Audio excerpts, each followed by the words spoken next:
Hello to everyone out there. I'm Dave Casler, amateur radio call sign KE0OG, here with our Thursday evening live stream.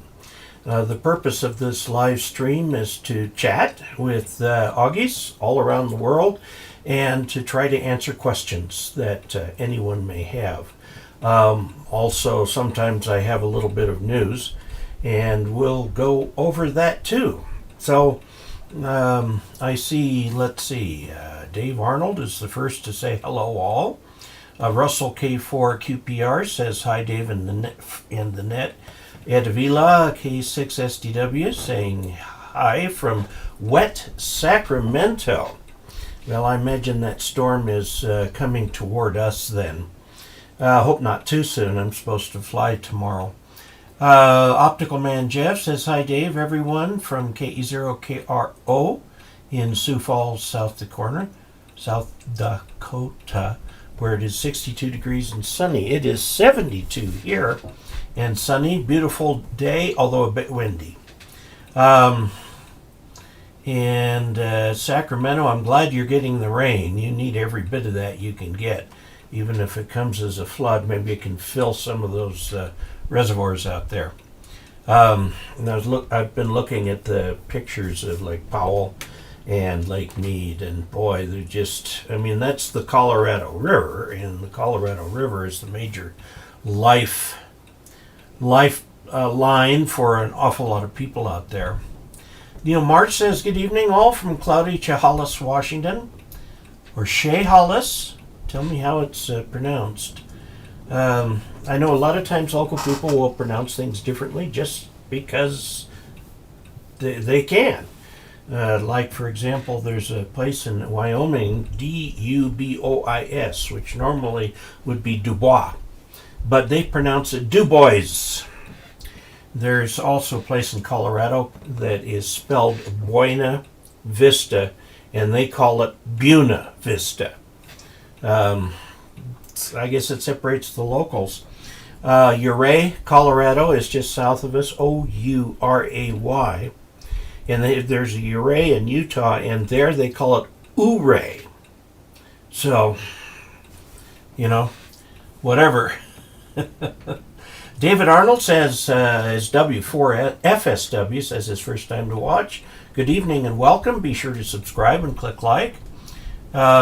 By the way, I'm 2 subscribers short of 110,000 subscribers, so I don't get any special thing for that. The next thing I get from YouTube is a plaque for 1 million subscribers, so you got to go from 100,000 to 1 million. There aren't 1 million hams, so a little hard to do.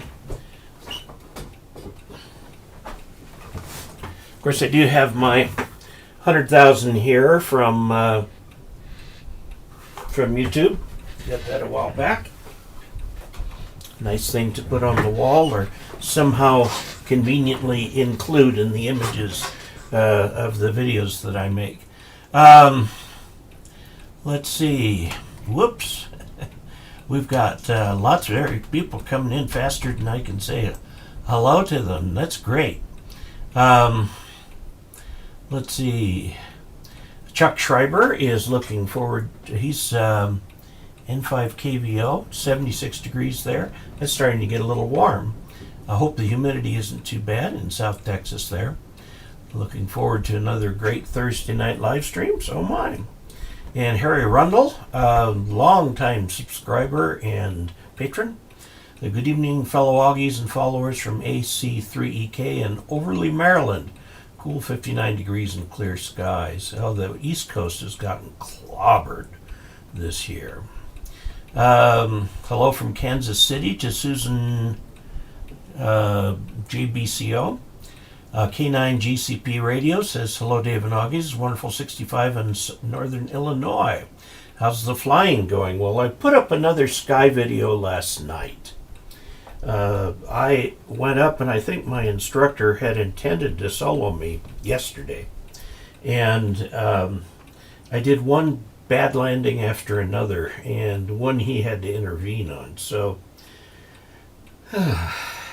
didn't happen. Anyway, we survived, and I put a video up last night showing the landings. It should be called How Not to Do Landings. Anyway, I had a bad day, and so I'm starting with a different instructor who is kind of working sort of under Dennis's supervision. And this new instructor, Mario is his name. I meet him tomorrow. He's young. And they've got a little flight school there called Grand Mesa Aviation. Well, there is a Grand Mesa. Usually when you see the term Grand Mesa, it refers to business in Grand Junction. But a lot of people in Delta use the term Grand Mesa because they're right up against it, right up against the Grand Mesa. Grand Mesa is just as you might expect, one great big table, and it's full of little lakes, reservoirs, and things like that. It's over 10,000 feet. It's gorgeous up there, absolutely gorgeous. I've got some old videos that show that area up there. And square all the landings, no more angle into the runway. A number of people have said that, so I'm going to do that tomorrow. Straight in only, don't let the center of the runway drift off. Okay, good evening from KC0DWZ in Warming, Minnesota. At 57 today. That's almost t-shirt weather. Susan, is that Kansas City, Missouri, or Kansas? Let's see. Hello from Kalamazoo, Michigan. Kansas for Susan. Harry Rundle says, good evening again. Bob Darlington, hello Augies from N3XKB in Los Alamos, New Mexico. I've been there. And Treyford, Dave, you will get those landings. Well, I sure hope so. Expecting high winds in New Mexico. Yeah, we are kind of too. I'm going to go up there early, see if we can get some flying in before the wind really picks up in the afternoon. Hello from Sydney, Australia, from Victor Kilo 2 FSLC. Now, the lowest grade of license in Australia, the entry-level license, you get 4 letters after the number. So it's Victor Kilo. This is one of the reasons they've gone to the 4, because all they've got Victor Kilo. So they can't switch prefixes. Well, they can, but they don't. So at some point when Steve gets his next grade license, he'll drop one of those letters. I think it's the F. But Steve, you tell me. Gene, hello from Connecticut, KB10. Stuart Perry, good evening, Dave, from KN6MCT. Tony K1AMT says he passed the extra exam Tuesday. Congratulations to you, Tony. That's wonderful. You only have one more exam to pass, and that's the one to become a VE. So that's great. I congratulate you on that. Peter O, good evening from New Hampshire, 54 there. Keldon Yagan says aloha. I imagine he's in Hawaii. Randy Gideon, hello Dave and everyone, California KN6BZG. Charles KN4NAG Packard, hello from Greenville, South Carolina. I've been there. It's a beautiful area. N91BZ. Hello from Sturgeon Bay, Wisconsin, from Q9JE. Ed, Sturgeon Bay, Wisconsin. Okay. John Mills from the Canary Islands, EA8G4STA. You're luckier than Tonga. Your internet submarine cable out of there wasn't covered up by lava like Tonga's was. Boy, that was something. It just there's very little amateur radio activity in Tonga. So there just wasn't much communication with Tonga after the big volcano that they had there. And the lava went down into the sea right on top of the submarine cable that connects them to the rest of the world. So much for that. The problem with lava is it melts glass fibers. So somebody is pinging me here. Sue Decker, okay. That's the music person at church. Let's see, K9 Jetty, J-E, Chevy Hey LIS. Tony, congratulations. Dave, landing will be better. Keep at it. Oh, I will. I'm going flying tomorrow with Mario, who's part of this little flight school I didn't even know was there. And the nice thing about Mario, he and a buddy have a flight school. They have one Cessna, 2 flight instructors. That means the availability to the flight instructors is always good. Now, these people are at it, they're young people, they're at it doing the teaching to build their hours so that they can join the airlines. You have to have certain, each airline's different. You usually start with the regional and work your way up till you get to one of the majors, and then even in the major you have to work your way up from 737 or whatever all the way up to usually the people who fly the 747s are the premier pilots, but the 747s are starting to disappear. The last one rolled off the assembly line like a week or so ago, and that's it. There won't be any more 747s. That airplane had a very long run, and there will be 747s in the skies for many years to come. But it's the 777 or the 787 that is moving up to the top position. The 747 has 4 engines, so the big airplanes that are about as big have 2 engines, and they're cheaper to fly. Now the Airbus 380, if I get that right, 380, double-decker, has 4 engines, and it can carry 1,000 people, but there just isn't that much demand for them. There are some flying, but some of them have been put in mothballs by their airlines. I'm sure that's more than you wanted to know about that. Hello, Dave from from KB8NOU, Jeff in Elkins, West Virginia. Hello, Dave from W0ZRK in northeastern Minnesota. Still snow there. Jeff C. is at Birch Bay near the Canadian border, KJ7VWR. Why do hams use PL250, it's actually 259, connectors rather than the standard SMA connectors that come on TV coax? The SMA connectors are finding their way into a lot of low power VHF equipment, and even occasionally on equipment that is not low power. Let me show you an example. This is a receiver, and it can receive, this is the RSP1A from SDR Play. Okay, this is a very, very nice little general coverage receiver. It will receive from about 30 kilohertz up to 2 gigahertz. And note the connector. It's SMA. Sorry, my overhead isn't working tonight. I don't know why. It just isn't. But you see the little SMA connector on there, and it's just not going to focus. A little tiny thing. Very low power. The SMA connectors, actually you're supposed to tighten them with a little torque wrench to get exactly the right amount of torque.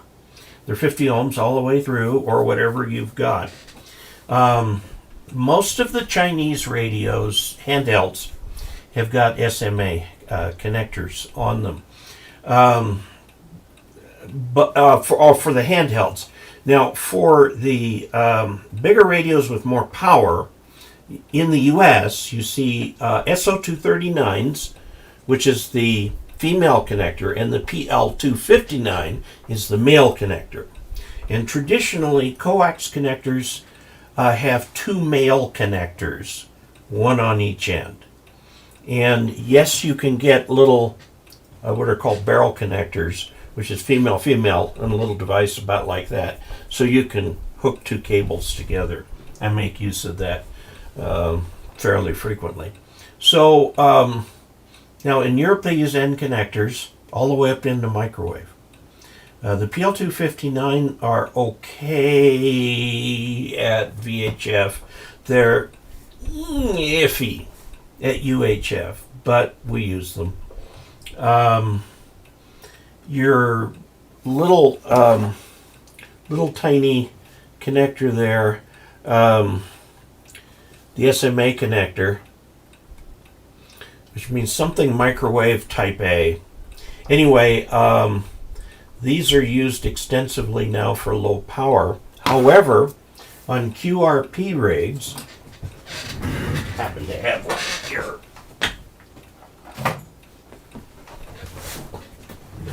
QRP rigs these days, and this is a, I'll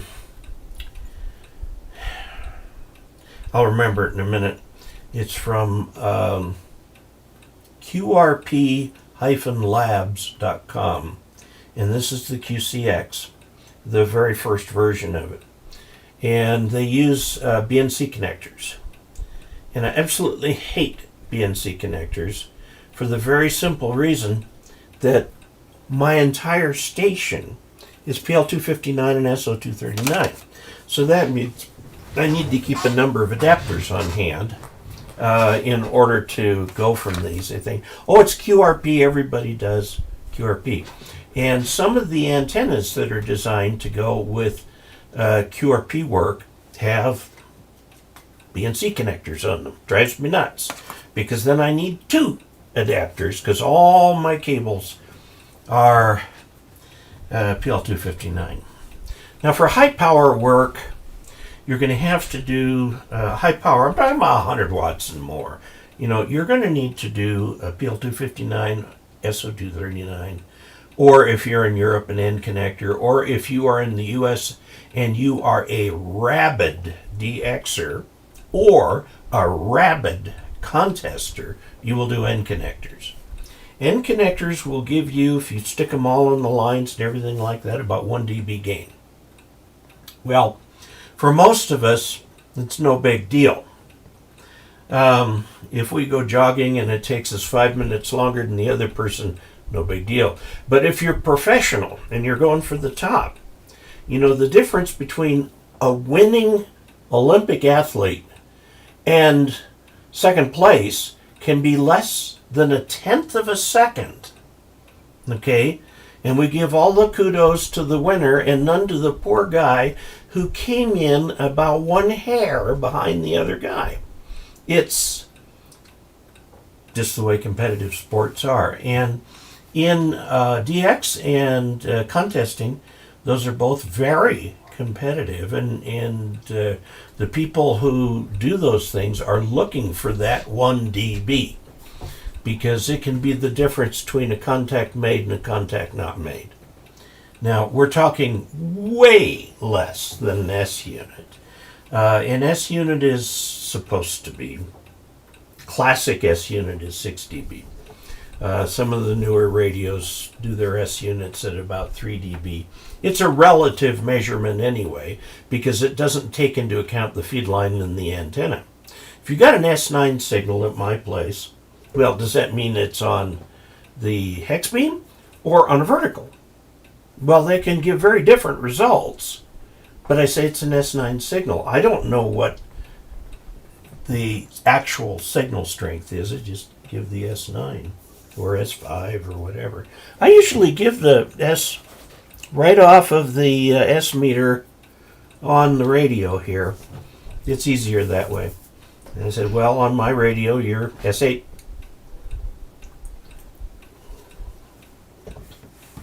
S8's not that common a reading. Usually you hear S9, S7, S5. If it's really crappy, S3. And then the readability, if you give somebody a readability score of 5, that means perfectly readable. So you can't say your signal's 5.7, but I couldn't understand your name. That is a real contradiction in terms.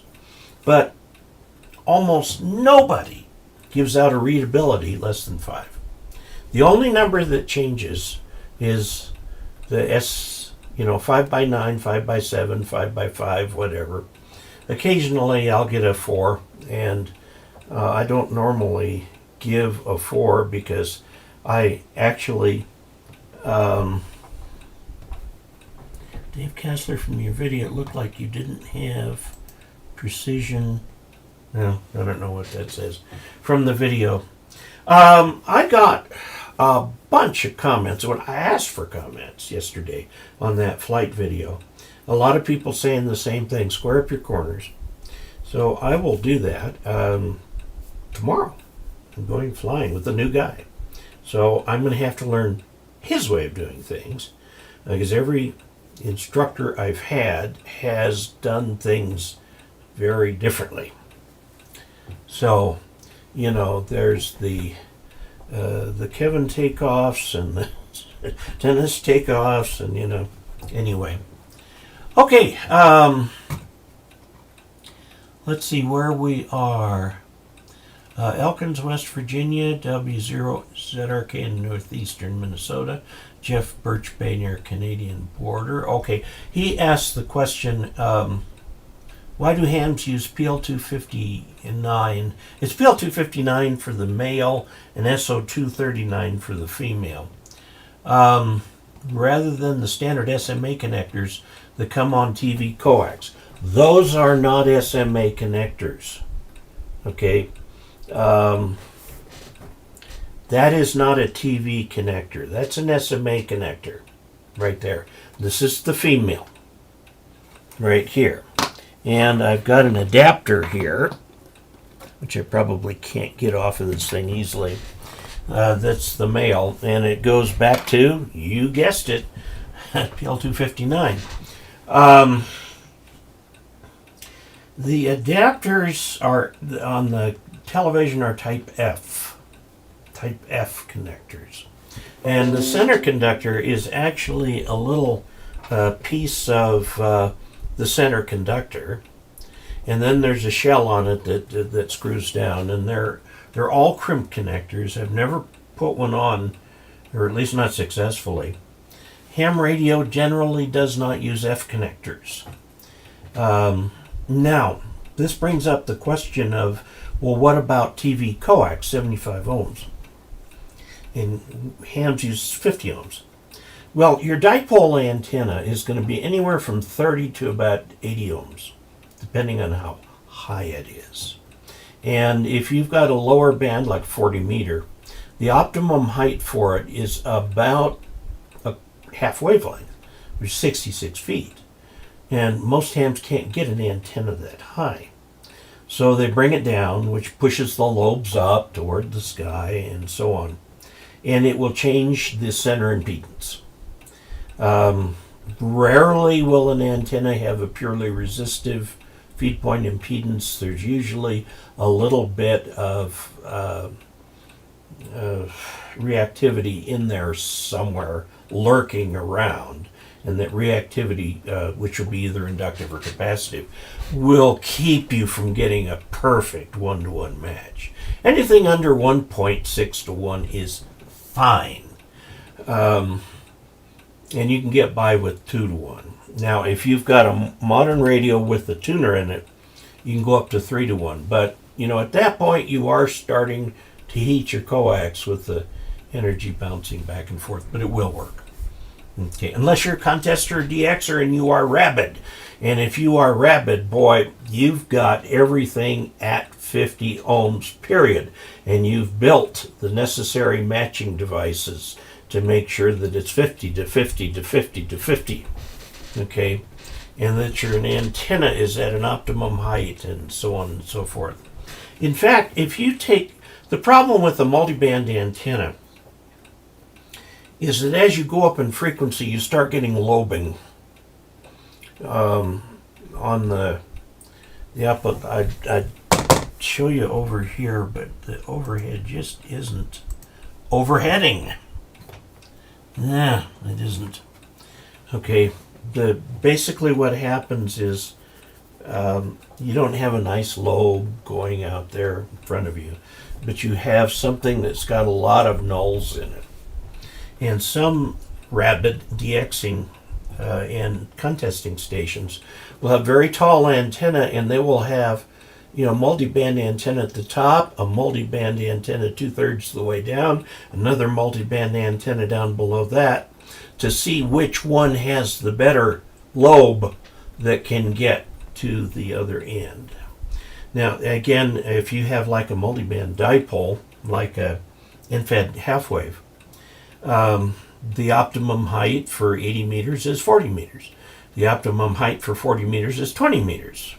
The optimum height for 20 meters is 10 meters, 33 feet. So on some bands you get nice lobes, and other bands you get a lot of this splitting of the lobes. So, in amateur radio, we accept that as part of normal operating procedures. Remember, we're not paid people who have to get a signal through. We are not looking for the worst case communication. We're actually looking for the best case. I mean, the fact that we cannot get to the African nation of Gabon except once every couple weeks is just fine for us. But if you're a company that sells connectivity to Gabon, 5 minutes of connectivity every 2 weeks just isn't going to cut it.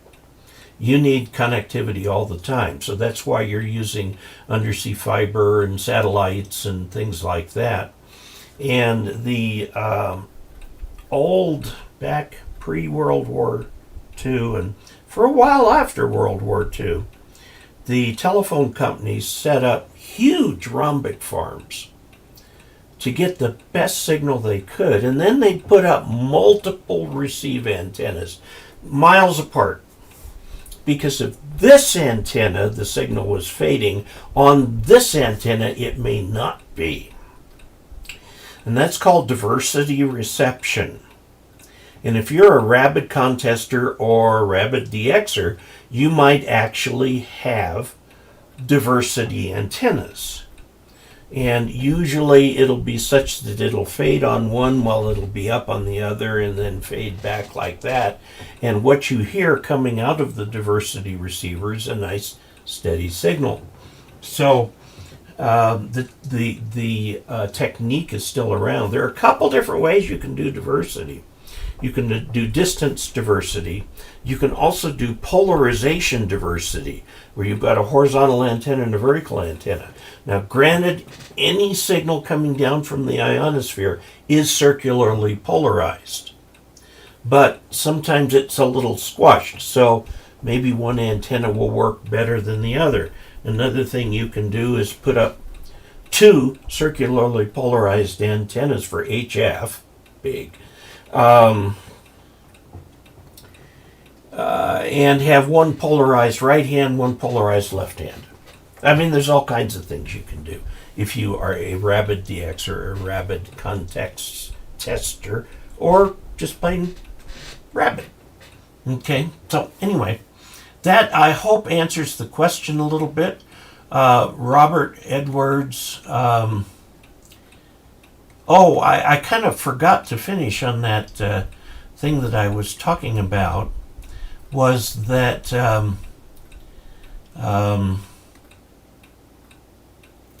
75 ohm coax will work in ham radio applications. It will. Now, the problem is getting connectors for it. You almost have to get the F connector and then get an adapter. Okay, let's see. Oh my, I'm way behind here. Okay.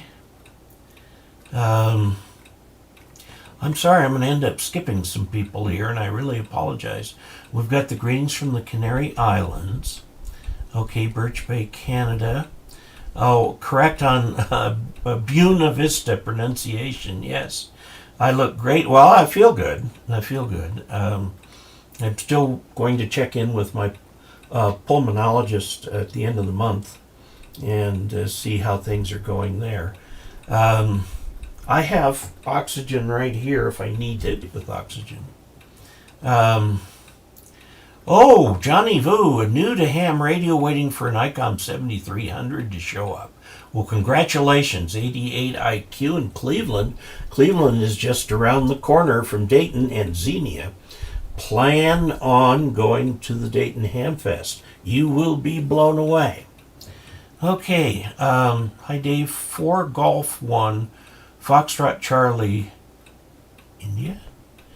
Mike, first time on your live, just to let you know you're one of my very first Elmers. Keep doing what you're doing. I will.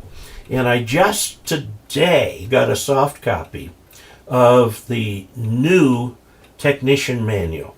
So I'll be updating the videos because they're changing the tests on July 1st. So it used to be I had to wait till July 1st so I could get a manual. But now that I'm a columnist for ARRL, they take a good care of me, and I've got the manual for that. Okay, and Mike, congrats. A 4G. I'm not sure where that is. Hello from W5WMQ, Stacy. Hello, Stacy. SMA didn't exist at the end of World War II when all the hams were picking up military surplus coax. And this brings up a very important law of market economics. And that is, he who hits the market first wins. This is why all of us used VHS rather than Beta. Beta was a technically superior product, but VHS had sewn up the market before Sony got to market. Really, really, really bad thing. Yeah, SMAs are fairly new. Hello from windy Faroe Islands, from Oscar Yankee 1 Romeo, Reggie. Nice to meet you. Please subscribe and welcome aboard. John Ward, greetings from Laurel, Maryland, W3OJ. Michael Pounds, oh, he retracted his message. Bob Darlington added $5 to the channel revenue. Thank you very much. That goes into channel funds, which helps do things like get me to Dayton so that I can do a report on the latest everything I find there at Dayton. And I also went out to Pacificon out in the Bay Area of California this last October. I plan to go down to the New Mexico Ham Fest, which I think is in September. There are other ham fests around. And while I am at Dayton, they are setting up a time that I will be at the ARRL table to answer questions and talk to people. But I'll probably be hanging out around there anyway. So, hello, this is from Graham. Hello from ZL1, Charlie Echo. ZL is New Zealand, I believe. Jeff Grantham, howdy, watching from Laurel, Mississippi. Alpha 5, Sugar Golf. Life and Death, let's see, the standard cable TV connections are type F, which was not commonly used at the time. SMA is smaller and meant just for assembly. It is easily cross-threaded and ruined. Well, a lot of people are using them for the Chinese manufacturers, and I don't know about the Japanese because I haven't bought a Japanese handheld in a while. They don't send them to me to review. The Chinese send their stuff to me to review, and I've kind of given it away as fast as I get it here. So sometimes I'll take a couple down to the club meeting and just give them away. Let's see. Good evening, KE0OG here. Brand new ham. Just had my first communications on 2 meters tonight. Glad to have your videos. Well, congratulations to KE0OG. Congratulations, and stay on the air. Get to know the local people, become part of a club, and so on. Did you give your other flying instructors the sack? I think some of them gave me the sack. No, I've not really fired them. one thing I've discovered about flight instructors is that they all have an opinion on the other flight instructors locally. I'll just leave that to them, okay? It's like psychiatrists never speak of each other in kind of terms. It's crazy. Authors are the same way. Oh, I'm a better writer, he's a lousy writer. This kind of thing. It's crazy. I've learned from all of the flight instructors I have. I'm just trying to get the flight instructor that's best suited for the next phase of what I'm doing. Now, I've practiced a lot of the maneuvers aloft, like steep turns and slow flight and all of this sort of thing like that. Coordinated turns, S-turns, turns about a point, all of those things. I've done a lot of practice of those. But what Dennis told me was, fine, you can go practice that stuff after you solo. You don't need me up there to help you do that. You know what the requirements are. And I do. Okay? There's actually a book with them. But I've got to get past this landing thing until I can start doing that. Okay, very good.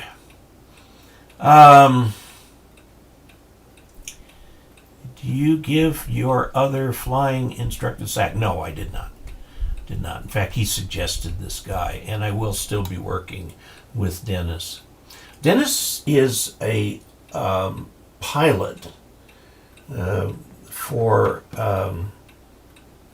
a private individual who has their own turbojet, and they're constantly flying around the country and sometimes abroad. And so he has first call on Dennis's time. So getting with Dennis, like in the whole month of April, I got with him twice. And so I'm going to try with Mario. I have heard the optimal is about 3 times a week, and so 3 hours a week. So I'm going to try that with Mario, see what we can do, and see how that works. Okay. Hi from Clinton, British Columbia. Just refurbished my TH6. Oh, now there is a venerable antenna. Those were a big hairy deal when they first came out. That goes back 50 years. And a very, very highly thought of antenna. It's trapped Yagi 20, 15, and 10, if I remember right. Getting ready to assemble my 64-foot tower. Have fun with that. Tower work, okay, best practice. Never do tower work alone. Have some help, because it involves heights, and your biggest enemy is gravity. Gravity would love to break all your bones, so do not do tower work alone. Second, have a safety observer whose sole job is to call 911 in the event of an emergency. So, I mean, that could be your wife, it could be one of your responsible teenagers, somebody who's just there, not helping with anything. Now see, the problem is if they're helping with something and something goes wrong, they may not be in a position to put something down and call 911. So safety observer, sole job, call 911. You can get somebody in a wheelchair from your club, All I got to do is be able to hold a cell phone. Okay, let's see. I enjoy all of your irks, but I'm tired of the wind. All of your irks. I think he probably meant something else. But I'm tired of the wind. I've been trying to go flying, but the wind is too high. Well, it's April. Okay, so there's going to be a lot of wind. And crosswind landings are something that I have practiced. Okay, I've the highest crosswind I've landed in 20 miles an hour. Pretty stiff crosswind. And right straight onto the runway and so on. Okay. Hi, all from Clinton, British Columbia. This is Ron Champagne, Victor Echo 7, Bravo Foxtrot Mike. Just refer. Oh, he just here in Australia. They have stopped the allocation of four-letter foundation call signs. However, Australia. However, the existing four-letter call signs are grandfathered in until such time as the hams upgrade their licenses. Thank you. Thank you for that information. I appreciate it. KY4TG Todd, good evening, Dave and company from Kentucky. Jeffrey Tobin, hi from Indiana, hometown of actor Jimmy Stewart. I actually passed within a few feet of him at my college graduation. He was one of the graduation speakers, and he happened to have the motel room next to ours. I just sort of waved at him because I figured, he gets stopped in the... he's long gone. He got stopped in the street so many times by fans who were starstruck that I just waved at him, let him go on his way. So, anyway. And Jeffrey Tobin got his extra 2 weeks ago, and my videos helped. Congratulations to you, Jeffrey. Very good. Pronounce the capitals. Denver? Neil, I'm missing something here. Expand on that a little bit. Dave, I finally got all my digital modes working. Very good. Less than a month till Hamvention? Yes, true. Stephen Carr says foundation license has now changed. No more four-letter suffix F call signs after almost 15 years. 3 licensed classes. Foundation standard and advanced. Sounds a little bit like our tech general and extra. Chris Wilson, hey Richard Quinn, what's your CW like? The original digital mode. There is an argument to be made for whether CW is a digital mode or an analog mode. Yes, it's ones and zeros, but the timing on it is not strict. And you can often tell the person who's using it by how they time it. We call that their fist. And in World War II, the intercept operators were very good at identifying German operators by their fist. And so they could track operators as they moved from unit to unit or from place to place. It was very valuable intelligence. Nowadays, of course, people often use keyers, and the fist is gone.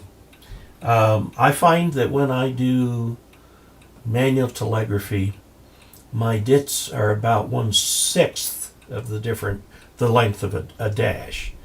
And everybody said they love copying my code, and I didn't discover that till I put it on an oscilloscope and went, oh my, I'm not sending with the right timing. Richard Quinn, let's see.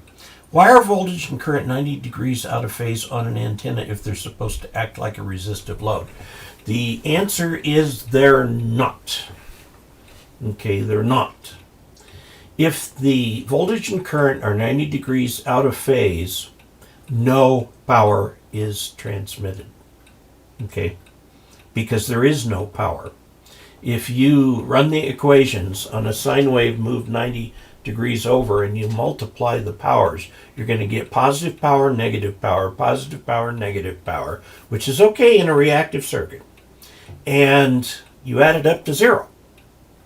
Okay, so in an antenna, and I wish I had my overhead here. Is it still dead? Yep, it's still dead. In an antenna, you've got to think of the ends have the lowest RF voltages. The highest RF voltages and the lowest current. Okay, it looks like they're 90 degrees out of phase, but they're not. We're doing RMS voltage measurements at those places.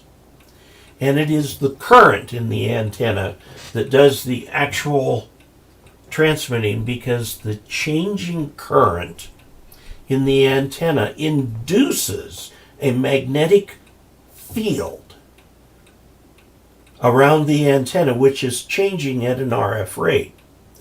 The magnetic field induces a voltage field because an electromagnetic field has both a voltage component, it's volts per meter, and amps per meter is how they're measured. And if you take the ratio of the two, the per meter part cancels, and you get voltage over current is the impedance. The impedance of free space, by the way, is about 377 ohms because you're talking an electromagnetic field. So if you measure the electric field in volts per meter and you measure the magnetic field in, get this, you ready for it? Amps per meter. Okay, you get an actual scalar impedance. Okay, well, it's in ohms. It's not scalar, it's in ohms. But you've got to think when you look at those pictures of the current going, it looks like it's out of phase with the other. But each one of those is an RMS reading. Okay, RF reading. So if you go to the end of the antenna, the voltage is high, the current is low, that means the impedance is high. You go to the center of the antenna, and the current is, in theory, is high, the voltage is low, you have 0 ohms impedance. Well, actually, in real practice, it's more like 30 to 70, okay, depending on height. This is why when we feed the end of an antenna, we have to feed it with a high voltage, because that's the high voltage point. That's where the 49 to 1 Ballons come in, okay, because it's a very high impedance point. So if you've got a 50 ohm cable, you've got 2450 ohms coming out of that 49 to 1. It's a goodish impedance to feed the end of a dipole. So I hope that helps a little bit.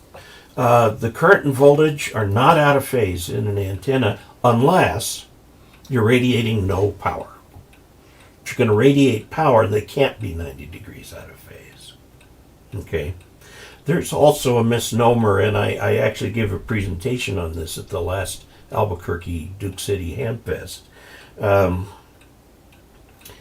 to show that the usual thing you see of standing waves, the energy is not moving at all.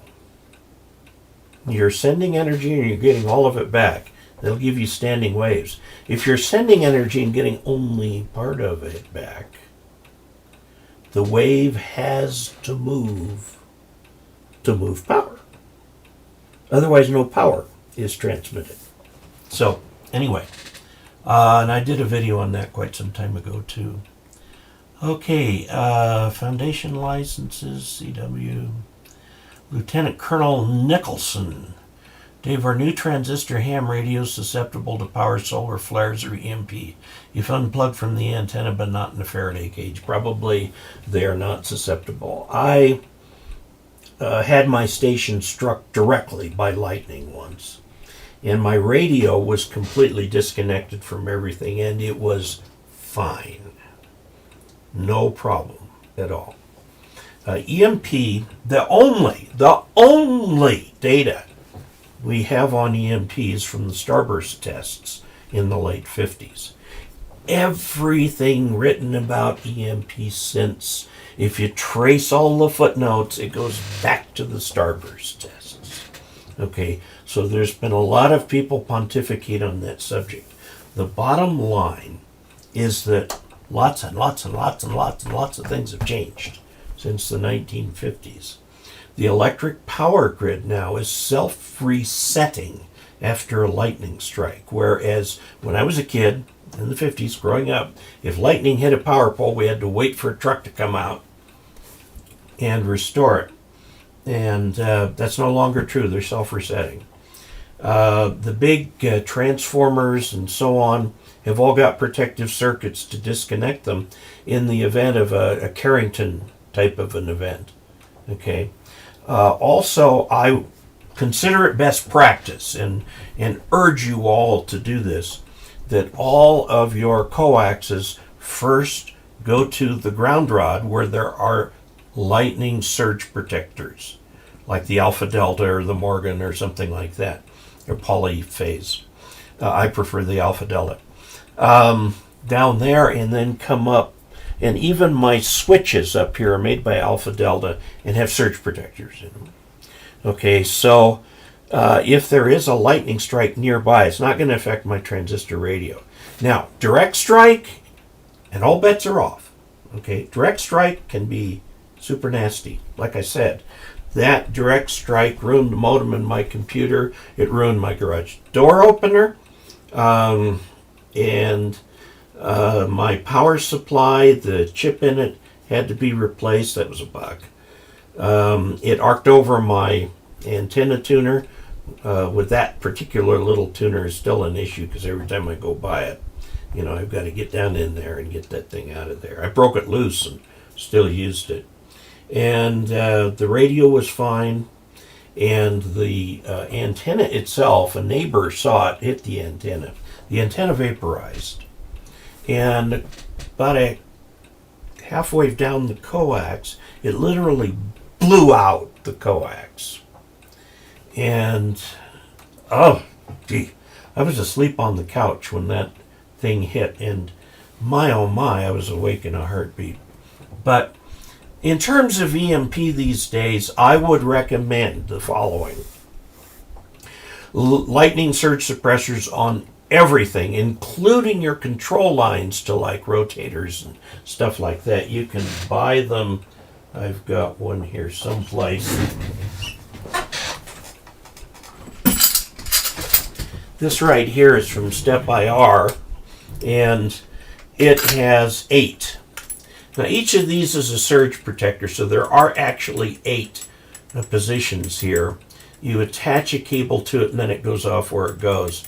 And there are surge protectors in here, and then this goes to ground.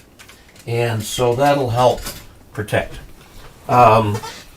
If you are in an area that is prone to lightning, like Tampa, Florida, I would, during the summer, during lightning season, keep your radio completely disconnected, and that includes power and ground, until you're going to use it. Put it on, use it, and then disconnect it. Okay. Now, what I do is with my switches, which are these big Alpha Delta things, when there's a storm going by, I'll switch it to short all the antennas to ground. So that's what I do. So just remember, whenever you are reading something about EMP, remember that it all goes back to that starburst test. I've got a document here.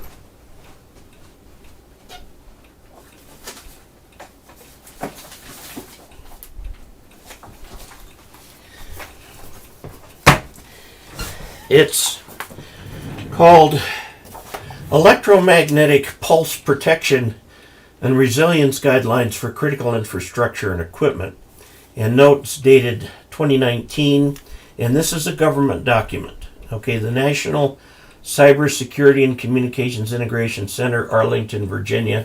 Sure sounds like the NSA to me. Okay, and when I printed this, I wanted one copy for myself, and I printed it, and it's got lots of color pages and everything in there. And I think I printed accidentally like 4 copies. So I took 3 copies to the local club meeting and gave them away. But I've looked at it, and all the actual data on an EMP goes back to those starburst tests. And the starburst tests, they took real data and so on. But everything since then is extrapolation from those tests. If we get a real EMP event, an EMP is created by a high altitude nuclear explosion. If we get a real EMP event, we have bigger problems. We're in the middle of a nuclear war. Okay? So, all the protection you do for your equipment, if we're in the middle of a nuclear war, you've got bigger problems. And you might make note that there's some guy on the other side of the Atlantic who is mumbling things about nuclear war. Both the U.S. and the Soviet Union can destroy each other, if the Soviet missiles even work anymore. I mean, what we've discovered from their fighting in Ukraine is it doesn't work very well.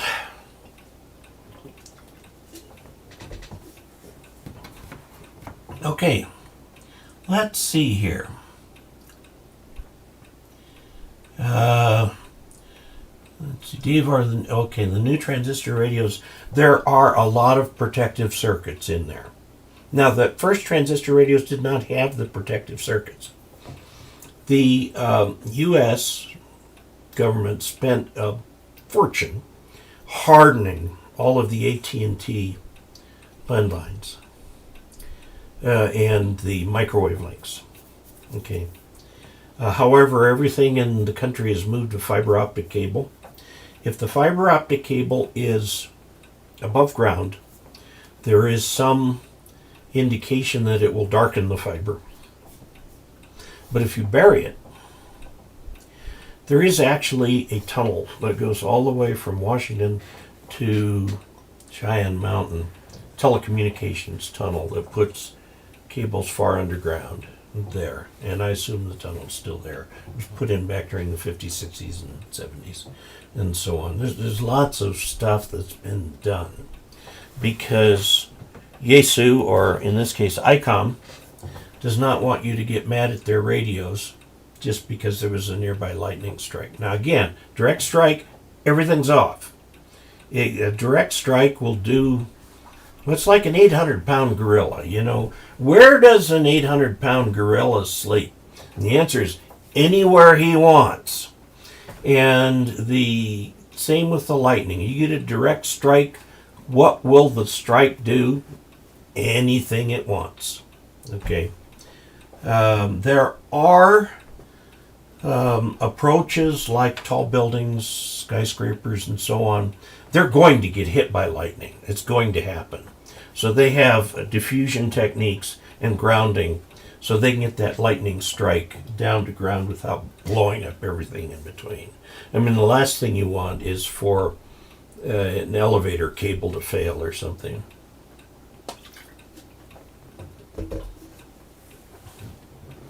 Okay, Chris, I can keep my VK2NAP when I finally go to the trouble of getting my full call. Good. No code ham. Yeah. Aloha from Oahu's northern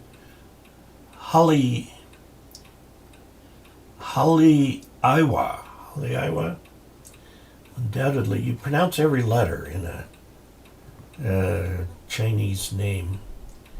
Hawaii, there's two I's, there's actually a dash between them. Hawaii, something like that. And I've been there, but that doesn't mean I can pronounce anything correctly. Hello from Carmichael, California, KN6LUA. Dave, Patreon supporter here, just in from POTA activation. Glad to finally join you live. Well, congratulations on doing the POTA. A lot of people appreciate it. It is a very popular operating activity, and I recommend it to people to do because it is so popular. In fact, when I was tuning across 40 meters the other day to do some testing of this cobweb I got from Australia, I was coming across POTA stations right and left. Neil Marsh likes BNC connections that need to be done and undone frequently, especially when they're in an awkward place to get at. Now, I will note the test equipment, my signal generator, oscilloscope, have BNC connectors on them, which is standard. The spectrum analyzer, which I got used from Brad Rich, he's down in Albuquerque, N6GR, great guy, friend and patron, and former pilot.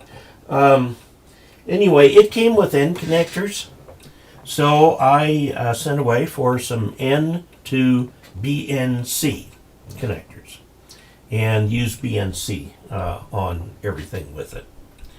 Okay, tenth of a second is nothing in physical sports like track. Yeah, it can make the difference between a winner and a loser. I mean, these poor Olympic athletes.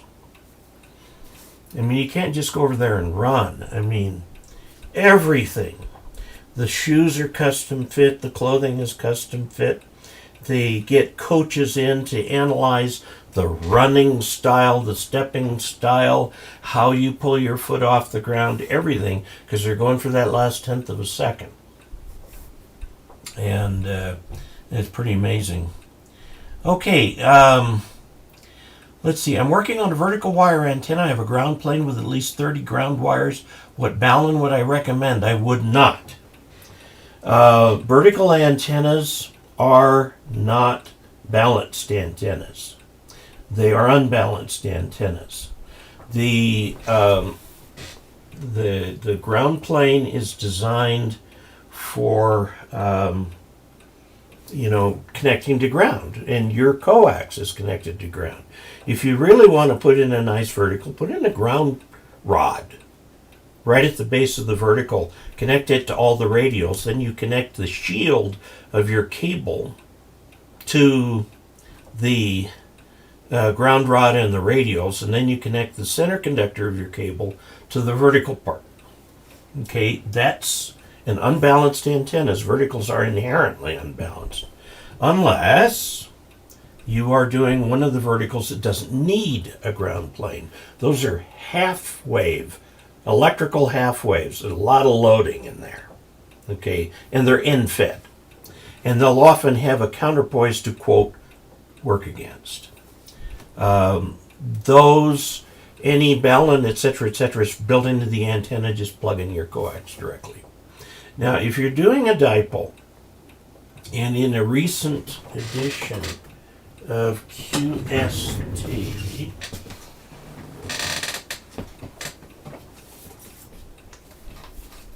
is this it? Nope, that's not it. Nope. I don't know where I put it.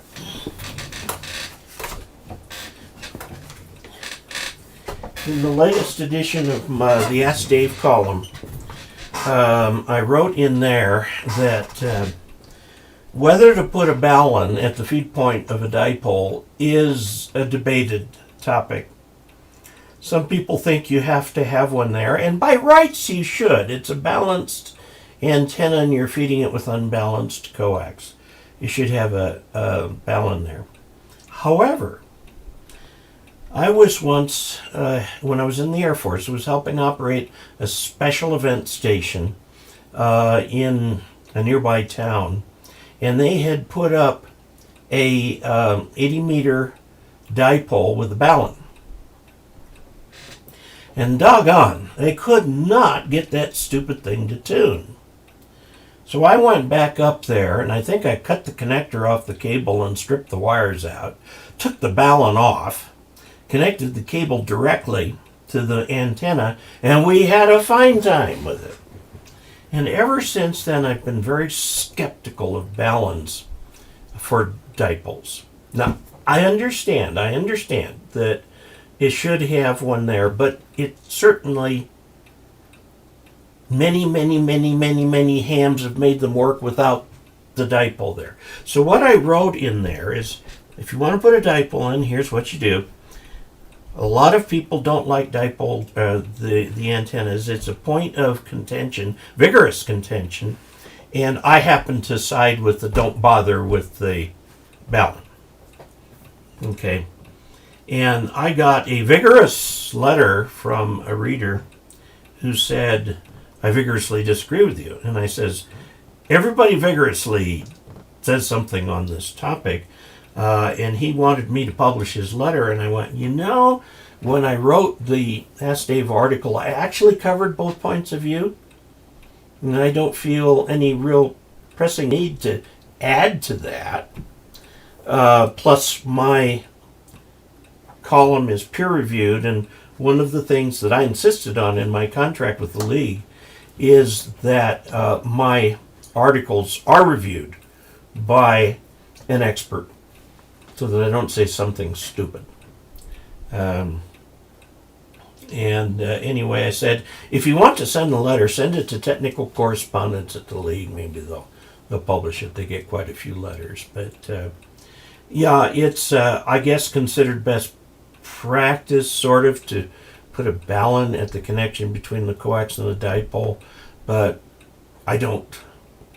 And so I won't say to you that you have to either. Okay, and the vertical is an unbalanced antenna and should be fed with unbalanced line. Okay, CW QSOs in difficult conditions I have given R2 and R3 and have never given anything less than a T9. That's because you're never going to hear anything other than a T9 these days. T means perfect tone. That is a relic from the Spark days. And it was, if you look at the definitions for it, it's from a very harsh spark to pure sine wave. And ever since the move to CW by ham radio in the 20s and certainly in the 30s, everybody uses continuous wave rather than the old spark damped wave. They use continuous wave. The term continuous wave is designed to separate Spark from CW. And everybody's forgotten about Spark, appropriately, I might add. But the T thing sticks around. It's always 9 these days. Now, I just got in the mail this kit. I did a video on it. I don't know if the video has gone public yet. This is the chassis for an old Miko AC1T transmitter that I'm going to build a retro kit. It's retro, very retro. Back to the 50s. It's got 2 tubes and it's crystal controlled. Okay, and I'm putting this together for fun and bought this with channel funds. Of course, there will be all the appropriate videos for it. I've already done the open box video. I'm not sure if it's been released yet. But the thing actually looks like this when it's finished. You can see the 2 tubes right there and the coil that determines the band and the crystal right there and the tuning controls down there. And I'm really looking forward to that. I had to sit my assistant down and describe to him what a vacuum tube was and how it worked. So I guess I should probably do a video about that too, since I'm about to build this thing here. Okay, so there's the vertical T9. Can't bury ladder line. Nope. But can I bury 2 coax? Yes. Also, can I fan a folded dipole? I don't know. I've never tried it. I've never seen anything written about fanning a folded dipole. Why don't you try one, see how well it works, and if it works well, write it up for QST. I bet a lot of people would be interested in that. Theodore, 2 Echo 0 Golf India Yankee, says octopus antenna is a multi-band fan ham stick. It works, but look for anything else. Well, it does work. I had an octopus antenna sent to me by MFJ. And trying to think where it is.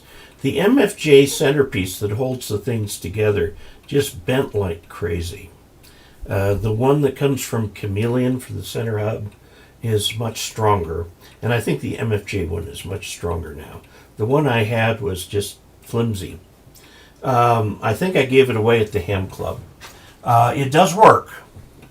Now, the thing you have to note is you've got a dipole in there, 2 halves of an 80 meter fanned out so you can do 40 and 20 and 10 or whatever. Okay.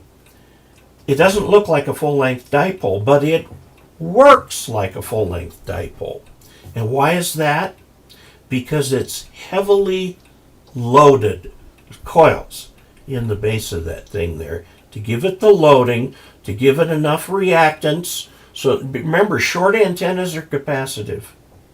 So if you add inductance in there, you can cancel that out and have it resonate, okay, at the right thing.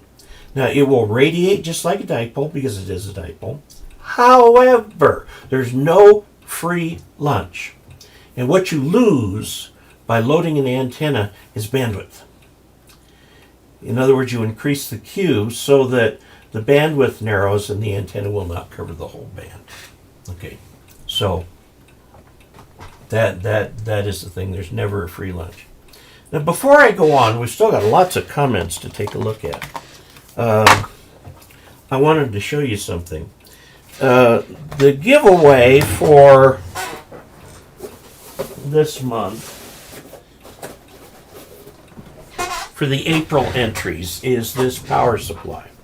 This is a 25 watt power supply that is a switching power supply for ham radio. It's PowerWorks. It's the SS30DV. It's got Anderson power pole connectors on it, or you can just use the twist-on wire type thing back here. Takes a standard computer cord input, which I will supply, by the way.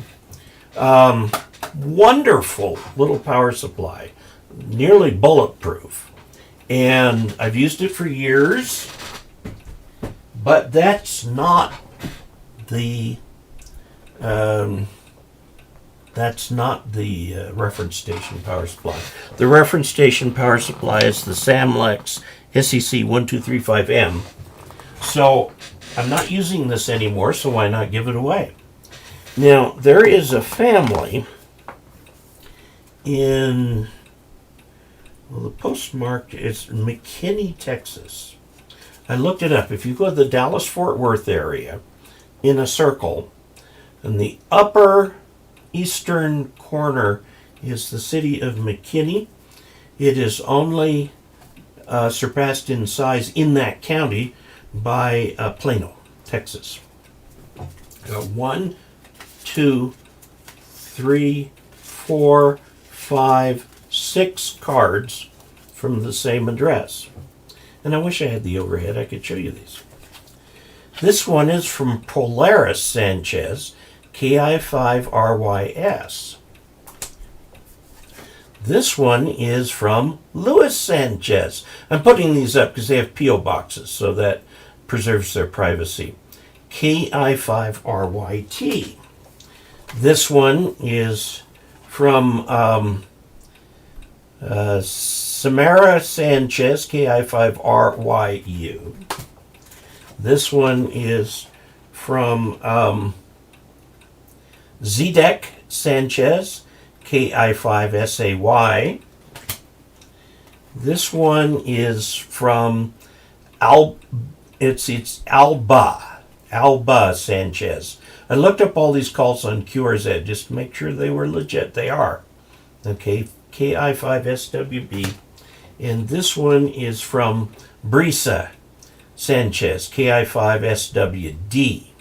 And you can tell by looking at the call signs, not everyone took their license on the same day, but they were in groups of 2 and 3 because their call signs are only different from each other by like 1 letter. And I thought it was just so cool to see a family full of hams here, and everybody quite legitimately sent in their entry for that power supply. I don't have that many entries. I'm surprised. Just that much. But of course, we're not through the month yet. But I wanted to show that to you because it was just cool. Let's see. Oh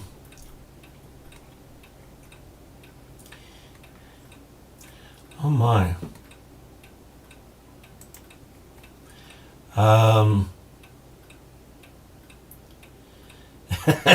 To start with the nukes, we better brush up on spark gap transmitters and coherers. Well, you'll be able to have like 1 radio station every city with that. They're so broad. And the coherers were replaced very early on. There are some other types of detectors that were used by Marconi. For example, the Titanic had a different detector on it that was much better than the coherer.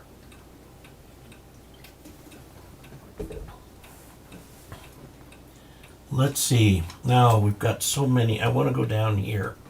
Typical lightning flash is about 300 million volts and 30,000 amps in comparison.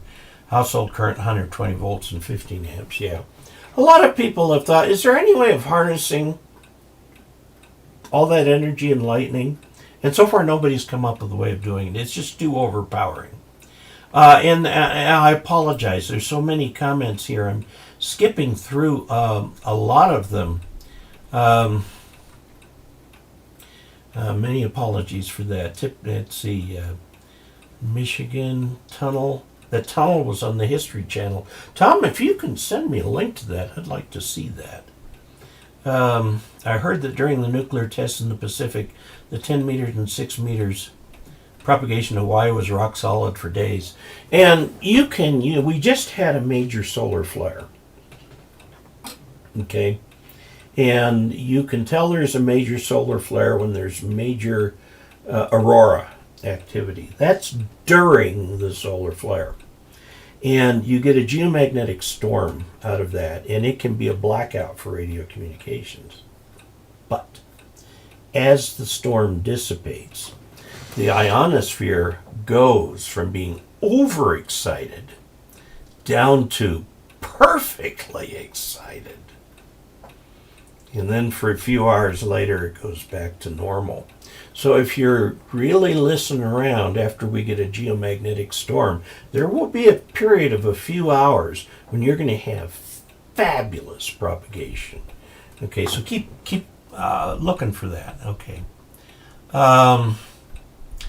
Let's see. Enjoy the videos. Friend used to be a pilot. Noise. Howdy. Noise. Noisy Noise.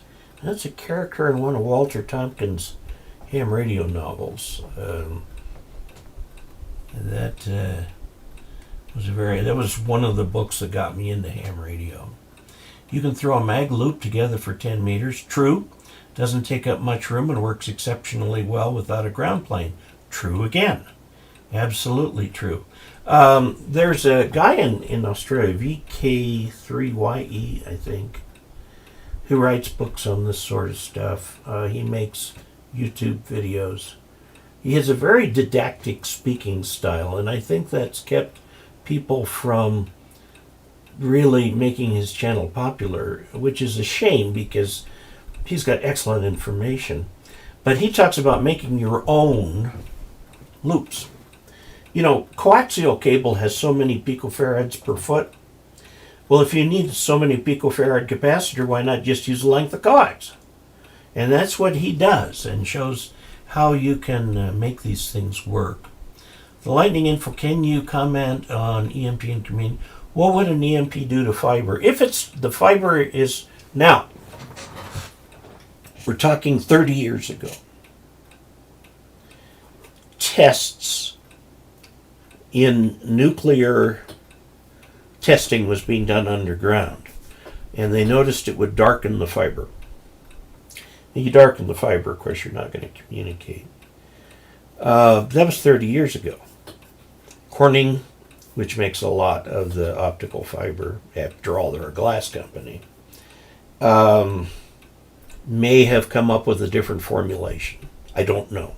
It'd be something interesting to look into. Do mag loops need unbalanced? Actually, mag loops are usually fed with a small loop. It's only about that big. And that's technically balanced.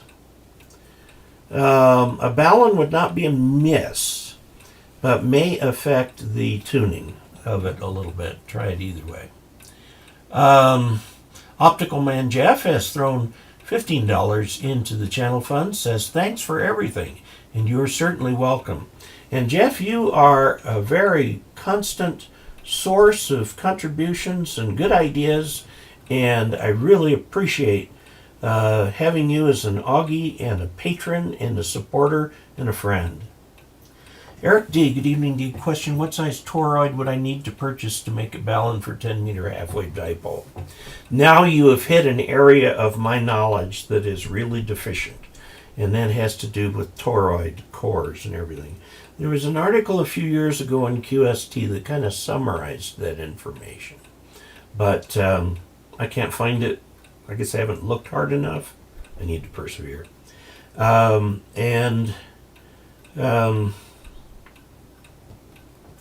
going to have to pass on that question. If somebody else can answer it, that would be great. Deeper, you'll need a common mode choke. Yeah, you can do that too. A common mode choke acts as a Ballon. It acts as a Ballon. It is not made like a transformer Ballon. A choke Ballon keeps the RF from coming back to the station on the outside of the cable, the coaxial cable. And they work. They work just fine. You can make one just by winding up 9 turns or so of coax and kind of tightly bundling it and so on. The problem with doing that is it takes about 25 feet of coax and then $1 a foot. Why not just get a choke Ballon for it? Is a 10-meter vertical better than a 10-meter dipole? Do you like apples or oranges best? They're two different things. A 10 meter, now 10 meters is starting to open up, and so you can get some DX on it, and to really do the DX, that 10 meter vertical will spread your signal out, and it'll hit the ionosphere at lower angles and go farther. It's a good DX antenna. However, a 10 meter antenna, a 10 meter dipole, at the optimum height for a dipole, which is half wavelength, a 10 meter dipole only needs to be 5 meters in the air. 15 feet. You can get a 10 meter dipole 15 feet in the air really easily. And it has very nearly as good a pattern as the vertical and will give you slightly more gain. So, pays your money, takes your choice. You can make a 10 meter dipole out of some old Romex or something, or you can just go down to Home Depot and buy the wire, get stranded THHN single wire insulated for, I don't know how much a foot, not very much, and go over to Murdoch's or Tractor Supply and get yourself some electric fence insulators. And the one thing that is nice, unless you're going to feed it directly with your coax, where you split the coax out and solder it on, you can get a little SO239 for $4 or $5, and then you can plug your PL259 into it.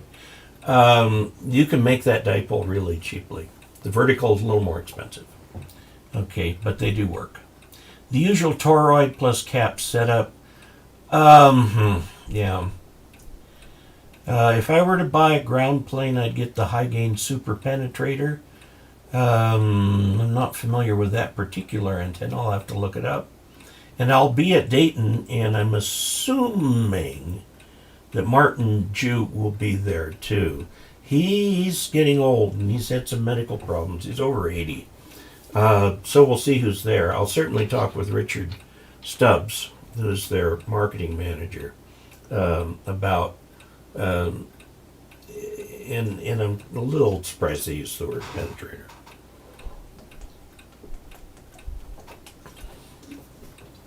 Okay, let's see. I'm running a 75 meter dipole, literally 10 feet off the ground, NVIS antenna. You can take it up as high as 25 feet and it'll still work that way. I use a 1 to 2 Ballon, which transforms 50 ohm coax to 25 ohm for the dipole. The antenna performs flawlessly. You're probably right on the impedance there, because as you bring the antenna closer to ground, the impedance comes down. That's a good idea. Dan S. has added $10 to the channel revenue. Thank you very much. Deeper say use a 3 meter loop of RG6, poked it through a toroid, terminated the loop in a short length of RG6 as a stub capacitor, wound a few turns for the feed, turn it into my nano VNA. Tuned it with my nano VNA. Very inventive, very good. Glenn Martin says hello from Far West, N0QFT, frequent visitor. Hi Dave, a 40-meter loop fed with 600 ohm open wire line. Whoops, where'd we go here? Open wire line. Does the open wire line become part of the receiving antenna? No, generally. If the antenna is matched, and 600 ohms probably does a pretty good job, it's a transmission line. And it's only a transmission line. It will not radiate. However, if there is an impedance mismatch somewhere in there, it can radiate because the currents are not equal. Okay. Gotta go as it's getting close to 3 a.m. here. Bristol, UK. M7CUN, thank you for being here. Fan mag loops. Yeah.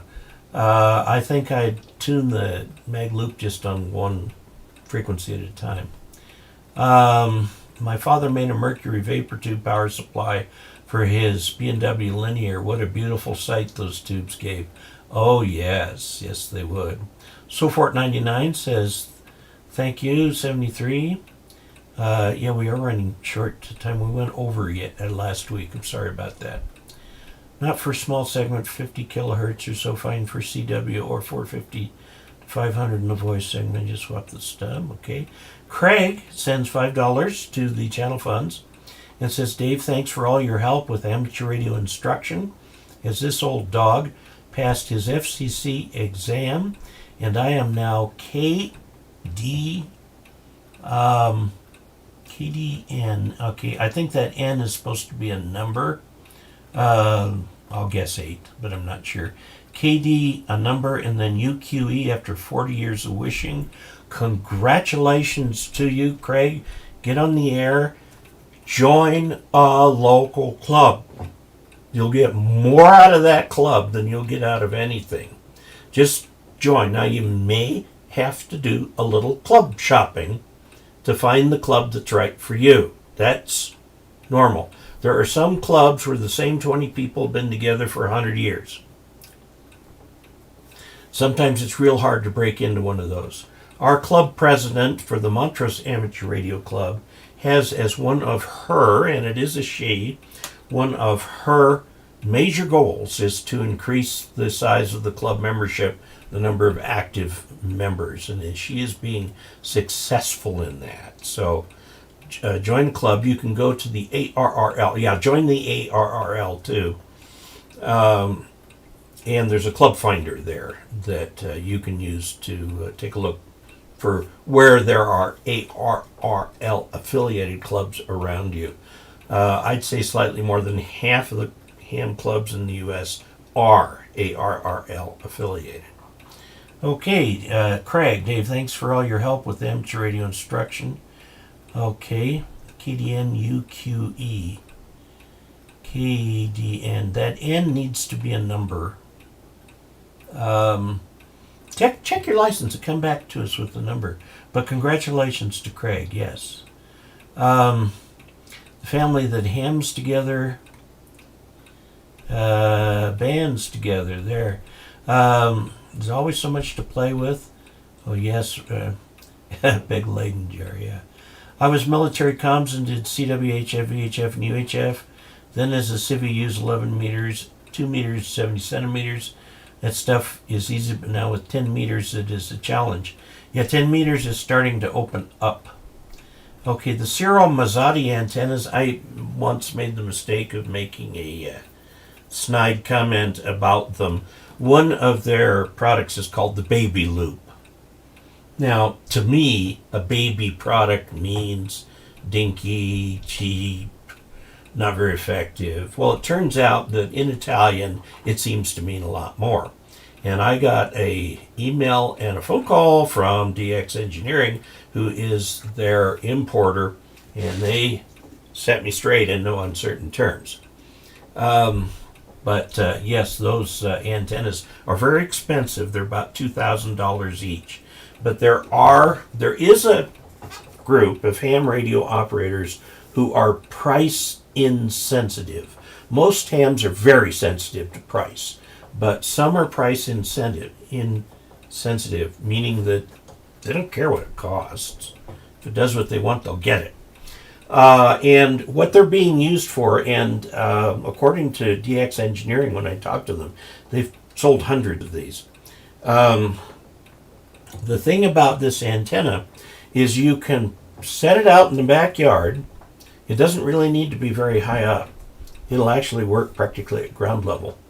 But no neighbor looks at that and says, antenna. So mag loops are cool if you're in an HOA. I know someone who took the MFJ mag loop and disguised it as a bird feeder. He hung the bird feeder in the middle, and he wrapped some, nylon or whatever around the thing so it was like fake leaves and stuff like that. And he says nobody's ever noticed that that's an antenna. Okay, yes, the Ciro Mazzoli antennas are very expensive. Been a hand for more than a decade, just upgraded to General. Congratulations to you. Seem not to be able to pull the trigger on my first HF radio. Go to KE0OG.net. That's N-E-T. KE0OG.net / oh, that's not where it is. You can go to dcasler.com/reference. It might be under the KE0OG too, but /reference. There is listed there all of the elements of a general station, all of them, with specific recommendations for equipment, okay, and links to where I have reviewed that equipment, okay. And then I went one step more than that. Since that is the reference station, I recreated the reference station right here at home. I've got my ICOM 7300. I've got the reference station power supply. I've got the reference station power distribution. I've got the reference station lightning arresters. I've got even the reference station antenna, which happens to be down right now because I'm working with that cobweb antenna from Australia. But you go to that. Now remember that a reference design is a starting point. If you get everything in there, you'll have a station that I suspect you'll be very happy with for years. If you want to substitute Yaesu for ICOM for the radio, get the FT991A instead of the 7300, ICOM 7300. Your choice. But if you get what's there, it'll all work together. I know it'll all work together because I've got it all working together here.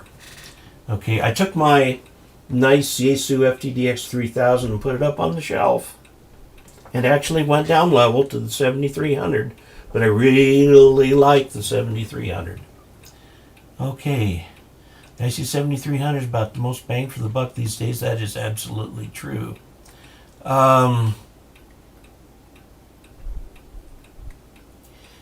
Yeah, try... Okay, 2,000 or less minus the antenna. Yeah, the 7300, see if you can work it. Now, used stuff. I recommend strongly that new hams do not go with used equipment. What does it the scriptures say? Putting new wine in old skins. It's just a bad combination. You might luck out and get a perfect radio. But very often there's a reason why the radio's for sale. Okay. Now I've got two modern radios sitting up here that are in very good shape. But the Ten-Tec up there, the cat barfed on the screen once, and some of that got down inside of the radio. And so some of those buttons are a little tricky to push. Perfectly good radio, but the buttons are a little tricky to push. So if I were to sell that as a used radio and not tell you that, you'd get this used radio and then get very frustrated with ham radio in a hurry. I really recommend new equipment. Now, if you're going to get used equipment like from somebody at the club, then what I recommend you do is borrow the equipment and get all your questions answered, get used to the equipment, and so on, and then work out a deal with the guy. You can usually go to eBay. go to eBay and look at the equipment and see what it's selling for and come up with some reasonable price. But don't do it without actually exercising every single feature on the radio. Okay? That's why I recommend new equipment, whether it be a handheld, a mobile radio, or something for your base station, or your HF equipment. Your first time around, it will not be your last radio. I assure you of that. It will not be your last radio. But I recommend that initially you buy new. Okay, so we're past time again. Does it matter where the loading coils are placed? Usually right at the bottom of the antenna. You can put them in the middle. You can do them at the feed. Yes, that's fine. Unless I have a soldering iron inside my radio, don't feel like a real ham. Well, yeah, I've got a soldering station over here. Do search for RF toward mixes. I'll have to do that too. I'm going to skip down here toward the end. We are overtime. I had a bad run buying a SH ICOM 7000. It's DOA and paid heaps. Yeah, that's the problem. What's wrong with cat barf? Well, I'll tell you what the problem was. I did not know at the time how to disassemble the radio. I took it apart as much as I could, and I couldn't figure out how to get down to where the cat barf was, because it leaked down, cat barf right on the screen of that thing, right in front of me. I couldn't grab the cat fast enough. Cat got a little bit of a flying lesson after that, I think. It was my daughter's cat. She loved that cat. Right at that moment, I did not love that cat. But it got down underneath the screen.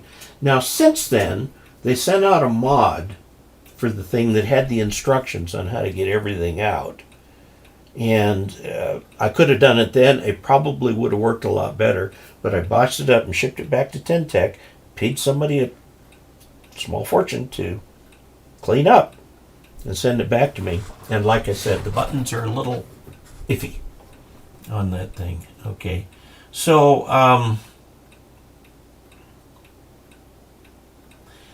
costs $10K, if fair price. And if an antenna costs more than $10, it's expensive. Yes, you can make inexpensive antennas. Now, I just got some magnet wire, and I'm going to experiment with making a 40-20 trapped dipole homemade with this magnet wire. So we'll see how it goes. Okay, I want to say at this point, we're 7 minutes overtime. This is not a good sign. I should be able to do what I want to do in the time allotted. I got this little radio in the mail. It's a shortwave radio. It's called a RADI. That means it comes from Radiodity. It's a cute little tiny thing. It's only about that high.